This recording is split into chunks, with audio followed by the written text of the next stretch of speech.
Welcome back to the richest man in Babylon, where we uncover timeless financial wisdom that still applies today. Moneybag Classical Building. In this chapter, you'll discover white heavy checkmark. Mention 2 to 3 key lessons from the chapter. White heavy checkmark, how to apply them in your daily life. White heavy checkmark, the secret to long-term financial success.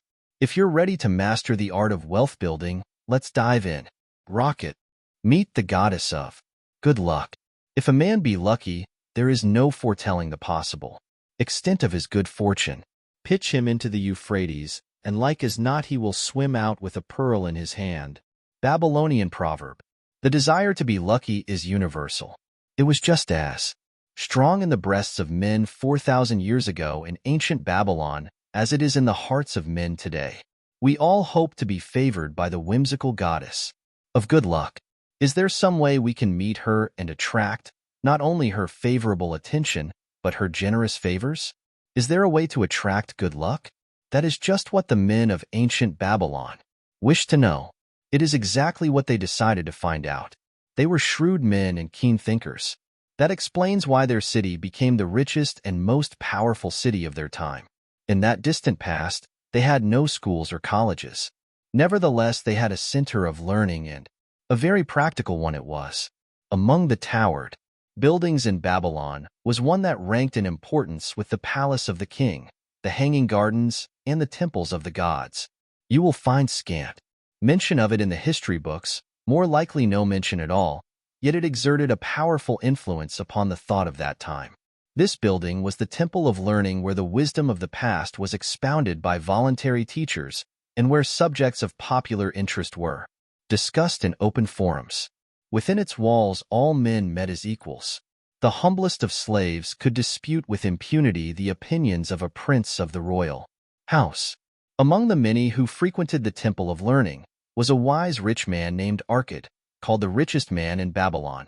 He had his own special hall where almost any evening a large group of men, some old, some very young, but mostly middle-aged, gathered to discuss and argue interesting subjects.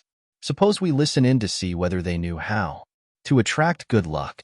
The sun had just set like a great red ball of fire, shining through the haze of desert dust when Arcad strolled to his accustomed platform. Already full 80 men were awaiting his arrival, reclining on their small rugs spread upon the floor. More were still arriving. What shall we discuss this night? Arcad inquired. After a brief hesitation, a tall cloth weaver addressed him, arising as was the custom. I have a subject I would like to hear discussed yet hesitate to offer lest it seem ridiculous to you, Arcad, and my good friends here. Upon being urged to offer it, both by Arcad and by calls from the others, he continued. This day I have been lucky, for I have found a purse in which there are pieces of gold. To continue to be lucky is my great desire. Feeling that all men share with me this desire, I do suggest we debate how to attract good luck that we may discover ways it can be enticed to one. A most interesting subject has been offered, Arcad commented, one most worthy of our discussion. To some men, good luck bespeaks but a chance happening that, like an accident, may befall one without purpose or reason. Others do believe that the instigator of all good fortune is our most bounteous goddess, Ashta, ever anxious to reward with generous gifts those who please her. Speak up, my friends, what say you? Shall we seek to find if there be means by which good luck may be enticed to visit each and all of us? Yeah, and much of it, responded the growing group of eager listeners. Thereupon Arcad continued, to start our discussion, let us first hear from those among us who have enjoyed experiences similar to that of the cloth weaver in finding or receiving, without effort upon their part, valuable treasures or jewels. There was a pause in which all looked about expecting someone to reply, but no one did. What? No one? Arcad asked. Then rare indeed must be this kind of good luck. Who now will offer a suggestion as to where we shall continue our search? That I will do, spoke a well-robed young man, arising. When a man speaketh of luck, is it not natural that his thoughts turn to the gaming tables? Is it not there we find many men courting the favor of the goddess in hope she will bless them with rich winnings? As he resumed his seat, a voice called, Do not. Stop. Continue thy story. Tell us, didst thou find favor with the goddess at the gaming tables? Did she earn the cubes with red side up, so thou filled thy purse at the dealer's expense, or did she permit the blue sides to come up so the dealer raked in thy hard-earned pieces of silver? The young man joined the good-natured laughter, then replied, I am not averse to admitting she seemed not to know I was even there. But how about the rest of you? Have you found her waiting about such places to roll the cubes in your favor? We are eager to hear as well as to learn. A wise start, broken Arcade. We meet here to consider all sides of each question. To ignore the gaming table would be to overlook an instinct common to most men, the love of taking a chance with a small amount of silver in the hope of winning much gold. That doth remind me of the races but yesterday, called out another listener. If the goddess frequents the gaming tables, certainly she doth not overlook the races where the gilded chariots and the foaming horses offer far more excitement. Tell us honestly, Arcade, did she whisper to you to place your bet upon those gray horses from Nineveh yesterday? I was standing just behind thee, and could scarce believe my ears when I heard thee place thy bet upon the grays. Thou knowest as well as any of us that no team in all Assyria can beat our beloved bays in a fair race. Didst the goddess whisper in thy ear to bet upon the grays because at the last turn the inside black would stumble and so interfere with our bays that the grays would win the race and score an unearned victory? Arcade smiled indulgently at the banter. What reason have we to feel the good goddess would take that much interest in any man's bet upon a horse race? To me, she is a goddess of love and dignity whose pleasure it is to aid those who are in need and to reward those who are deserving. I look to find her, not at the gaming tables or the races where men lose more gold than they win, but in other places, where the doings of men are more worthwhile and more worthy of reward. In tilling the soil, in honest trading, in all of man's occupations, there is opportunity to make a profit upon his efforts and his transactions. Perhaps not all the time will he be rewarded, because sometimes his judgment may be faulty, and other times the winds and the weather may defeat his efforts. Yet, if he persists, he may usually expect to realize his profit. This is so because the chances of profit are always in his favor. But when a man playeth the games, the situation is reversed, for the chances of profit are always against him and always in favor of the gamekeeper. The game is so arranged that it will always favor the keeper. It is his business at which he plans to make a liberal profit for himself from the coins bet by the players. Few players realize how certain are the game keeper's profits and how uncertain are their own chances to win. For example, let us consider wagers placed upon the cube. Each time it is cast, we bet which side will be uppermost. If it be the red side, the game master pays to us 4 times our bet. But if any other of the 5 sides come uppermost, we lose our bet. Thus the figures show that for each cast we have 5 chances to lose, but because the red pays 4 for 1, we have 4 chances to win. In a night's play, the game master can expect to keep for his profit 1/5 of all the coins wagered. Can a man expect to win more? Then occasionally against odds so arranged that he should lose 1/5 of all his bets. Yet some men do win large sums at times, volunteered one of the listeners. Quite so they do, Arcade continued. Realizing this, the question comes to me whether money secured in such ways brings permanent value to those who are thus lucky. Among my acquaintances are many of the successful men of Babylon, yet among them I am unable to name a single one who started his success from such a source. You who are gathered here tonight know many more of our substantial citizens. To me, it would be of much interest to learn how many of our successful citizens can credit the gaming tables with their start to success. Suppose each of you tell of those you know. What say you? After a prolonged silence, a wag ventured, Wouldst thy inquiry include the gamekeepers? If you think of no one else, Arcade responded. If not one of you can think of anyone else, then how about yourselves? Are there any consistent winners with us who hesitate to advise such a source for their incomes? His challenge was answered by a series of groans from the rear, taken up and spread amid much laughter. It would seem we are not seeking good luck in such places as the goddess frequents, he continued. Therefore let us explore other fields. We have not found it in picking up lost wallets. Neither have we found it haunting the gaming tables. As to the races, one must confess to have lost far more coins there than I have ever won. Now, suppose we consider our trades and businesses. Is it not natural if we conclude a profitable transaction to consider it not good luck, but a just reward for our efforts? I am inclined to think we may be overlooking the gifts of the goddess. Perhaps she really does assist us when we do not appreciate her generosity. Who can suggest further discussion? Thereupon an elderly merchant arose, smoothing his genteel white robe. With thy permission, most honorable Arcad and my friends, I offer a suggestion. If, as you have said, we take credit to our own industry and ability for our business success, why not consider the successes we almost enjoyed but which escaped us, happenings which would have been most profitable? They would have been rare examples of good luck if they had actually happened. Because they were not brought to fulfillment, we cannot consider them as our just rewards. Surely many men here have such experiences to relate. Here is a wise approach, Arcad approved. Who among you have had good luck within your grasp, only to see it escape? Many hands were raised, among them that of the merchant. Arcad motioned to him to speak. As you suggested this approach, we should like to hear first from you. I will gladly relate a tale, he resumed, that doth illustrate how closely unto a man good luck may approach and how blindly he may permit it to escape, much to his loss and later regret. Many years ago, when I was a young man, just married and well started to earning, my rather did come one day and urge most strongly that I enter upon an investment.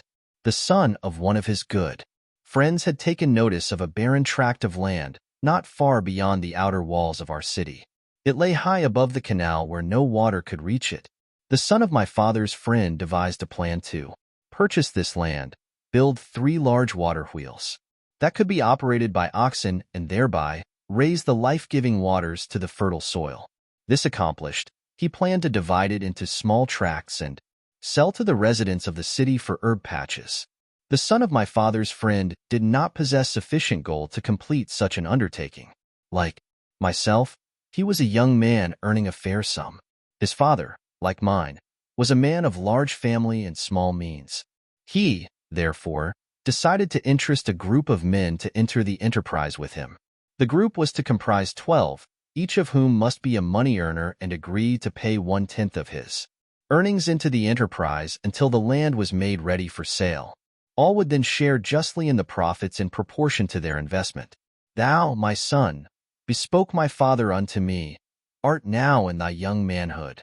It is my deep desire that thou begin the building of a valuable estate for thyself, that thou mayest become respected among men. I desire to see thou profit from a knowledge of the thoughtless mistakes of thy father. This do I most ardently desire, my father, I replied. Then, this do I advise. Do what I should have done at thy age. From thy earnings keep out 1/10 to put into favorable investments. With this 1/10 of thy earnings and what it will also earn, thou canst, before thou art my age, accumulate for thyself a valuable estate. Thy words are words of wisdom, my father. Greatly do I desire riches. Yet there are many uses to which my earnings are called. Therefore, do I hesitate to do as thou dost advise. I am young. There is plenty of time. So I thought at thy age. Yet behold, many years have passed and I have not yet made the beginning. We live in a different age, my father. I shall avoid thy mistakes. Opportunity stands before thee, my son. It is offering a chance that may lead to wealth. I beg of thee, do not delay. Go upon the morrow to the son of my friend and bargain with him to pay 10% of thy earnings into this investment. Go promptly upon the morrow. Opportunity waits for no man. Today it is here, soon it is gone. Therefore, delay not. In spite of the advice of my father, I did hesitate. There were beautiful new robes just brought by the tradesmen from the east, robes of such richness and beauty my good wife and I felt we must each possess. 1. Should I agree to pay 1/10 of my earnings into the enterprise, we must deprive ourselves of these and other pleasures we dearly desired. I delayed making a decision until it was too late, much To my subsequent regret, the enterprise did prove to be more profitable than any man had prophesied. This is my tale, showing how I did permit good luck to escape. In this tale, we see how good luck waits to come to that man who accepts opportunity, commented a swarthy man of the desert. To the building of an estate, there must always be the beginning. That start may be a few pieces of gold or silver, which a man diverts from his earnings to his first investment. I, myself, am the owner of many herds. The start of my herds I did begin when I was a mere boy and did purchase with one piece of silver a young calf. This, being the beginning of my wealth, was of great importance. To me, to take his first start to building an estate is as good luck as can come to any man. With all men, that first step, which changes them from men who earn from their own labor to men who draw dividends from the earnings of their gold, is important. Some, fortunately, take it when young and thereby outstrip in financial success those who do take it later or those unfortunate men, like the father of this merchant, who never take it. Had our friend, the merchant, taken this step in his early manhood when this opportunity came to him, this day he would be blessed with much more of this world's goods. Should the good luck of our friend, the cloth weaver, cause him to take such a step at this time, it will indeed be but the beginning of much greater good fortune. Thank you. I like to speak also. A stranger from another country arose. I am a Syrian. Not so well do I speak your tongue. I wish to call this friend, the merchant, a name. Maybe you think it not polite, this name. Yet I wish to call him that. But alas, I not know your word for it. If I do call it in Syrian, you will not understand. Therefore, please some good gentlemen, tell me that right name you call man who puts off doing those things that mighty good for him. Procrastinator, called a voice. That's him, shouted the Syrian, waving his hands excitedly. He accepts not opportunity when she comes. He waits. He says, I have much business right now. By and by I talk to you. Opportunity. She will not wait for such slow fellow. She thinks if a man desires to be lucky, he will step quick. Any man who not step quick when opportunity comes, he big procrastinator like our friend, this merchant. The merchant arose and bowed good-naturedly in response to the laughter. My admiration to thee, stranger within our gates, who hesitates not to speak the truth. And now let us hear another tale of opportunity. Who has for us another experience? Demanded Arcad. I have, responded a red-robed man of middle age. I am a buyer of animals, mostly camels and horses. Sometimes I do also buy the sheep and goats. The tale I am about to relate will tell truthfully how opportunity came one night when I did least expect it. Perhaps for this reason I did let it escape. Of this, you shall be the judge. Returning to the city one evening after a disheartening 10 days' journey in search of camels, I was much angered to find the gates of the city closed and locked, while my slaves spread our tent for the night, which we looked to spend with little food and no water. I was approached by an elderly farmer who, like ourselves, found himself locked outside. Honored sir, he addressed me, from thy appearance, I do judge thee to be a buyer. If this be so, much would I like to sell to thee the most excellent flock of sheep just driven up. Alas, my good wife lies very sick with the fever. I must return with all haste. Buy thou my sheep that I and my slaves may mount our camels and travel back without delay. So dark it was that I could not see his flock, but from the bleating I did know it must be large. Having wasted 10 days searching for camels I could not find, I was glad to bargain with him. In his anxiety, he did set a most reasonable price. I accepted, well, knowing my slaves could drive the flock through the city gates in the morning and sell at a substantial profit. The bargain concluded, I called my slaves to bring torches that we might count the flock, which the farmer declared to contain 900. I shall not burden you, my friends, with a description of our difficulty in attempting to count so many thirsty, restless, milling sheep. It proved to be an impossible task. Therefore, I bluntly informed the farmer I would count them at daylight and pay him then. Please, most honorable sir, he pleaded, pay me but 2/3 of the price tonight that I may be on my way. I will leave my most intelligent an educated slave to assist to make the count in the morning. He is trustworthy, and to him thou canst pay the balance. But I was stubborn and refused to make payment that night. Next morning, before I awoke, the city gates opened and 4 buyers rushed out in search of flocks. They were most eager and willing to pay high prices because the city was threatened with siege, and food was not plentiful. Nearly 3 times the price at which he had offered the flock to me did the old farmer receive for it. Thus was rare good luck allowed to escape. Here is a tale most unusual, commented Arkad. What wisdom doth it suggest? The wisdom of making a payment immediately, when we are convinced our bargain is wise, suggested a venerable saddlemaker.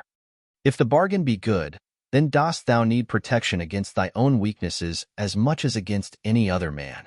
We, mortals, are changeable. Alas, I must say more apt to change our minds when right than wrong. Wrong, we are stubborn indeed. Right, we are prone to vacillate and let opportunity escape. My first judgment is my best. Yet always have I found it difficult to compel myself to proceed with a good bargain when made. Therefore, as a protection against my own weaknesses, I do make a prompt deposit thereon. This doth save me from later regrets for the good luck that should have been mine. Thank you. Again I like to speak. The Syrian was upon his feet once more. These tales much alike. Each time opportunity fly away for same reason. Each time she come to procrastinator, bringing good plan. Each time they hesitate, not say, right now best time, I do it quick. How can men succeed that way? Wise are thy words, my friend, responded the buyer.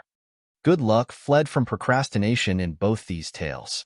Yet, this is not unusual. The spirit of procrastination is within all men. We desire riches. Yet, how often when opportunity doth appear before us, that spirit of procrastination from within doth urge various delays in our acceptance. In listening to it we do become our own worst enemies. In my younger days I did not know it by this. Long word our friend from Syria doth enjoy. I did think at first it was my own poor judgment that did cause me loss of many profitable trades. Later, I did credit it to my stubborn disposition. At last, I did recognize it for what it was, a habit of needless delaying where action was required, action prompt and decisive. How I did hate it when its true character stood revealed. With the bitterness of a wild ass hitched to a chariot, I did break loose from this enemy to my success. Thank you. I like ask question from Mr. Merchant. The Syrian was speaking. You wear fine robes, not like those of poor man. You speak like successful man. Tell us, do you listen now when procrastination whispers in your ear? Like our friend the buyer, I also had to recognize and conquer procrastination, responded the merchant. To me, it proved to be an enemy, ever watching and waiting to thwart my accomplishments. The tale I did relate is but one of many similar instances I could tell to show how it drove away my opportunities. 'Tis not difficult to conquer, once understood. No man willingly permits the thief to rob his bins of grain, nor does any man willingly permit an enemy to drive away his customers and rob him of his profits.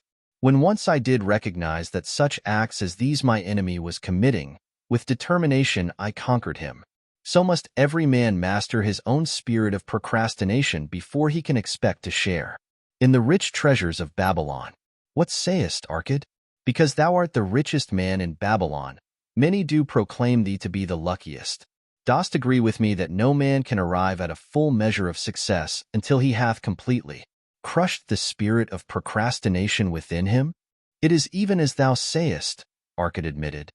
During my long life, I have watched generation following generation, marching forward along those avenues of trade, science, and learning that lead to success in life. Opportunities came to all these men.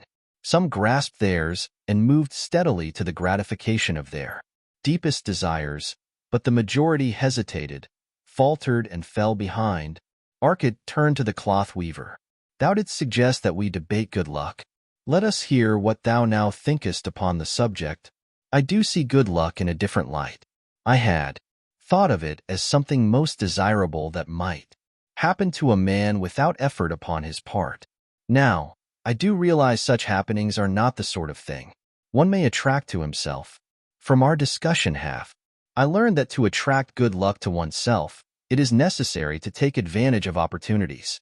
Therefore, in the future, I shall endeavor to make the best of such opportunities as do come to me.